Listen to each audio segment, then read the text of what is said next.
Jeanne Manson n'a pas sa langue dans sa poche, et elle l'a encore montré lors de son interview pour France Dimanche dans laquelle elle évoque la récente mort de sa maman, chanteuse comme elle.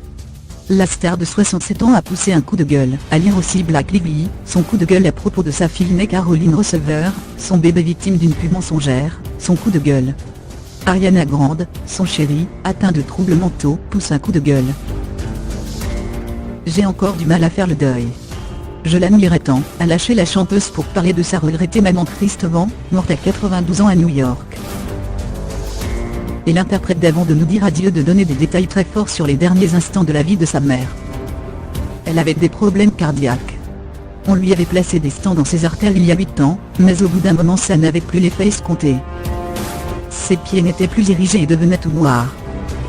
C'était très douloureux, elle ne pouvait quasiment plus marcher.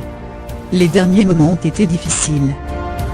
Elle ne mangeait presque plus, mais elle avait encore toute sa tête, a-t-elle raconté. La star n'a malheureusement pas pu voir sa mère pousser son dernier soupir, puisqu'elle avait des obligations en France. Tristement repose au cimetière de Hurley à New York.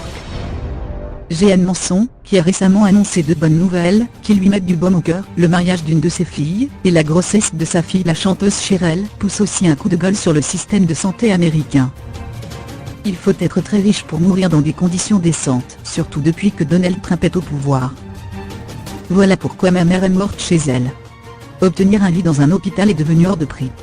C'est une honte. Avant qu'on ne décide de la ramener à la maison, elle était mise de côté. Le personnel ne s'en souciait guère. En 2 semaines, aucun médecin n'était venu la voir pour prendre de ses nouvelles, a-t-elle expliqué, en colère.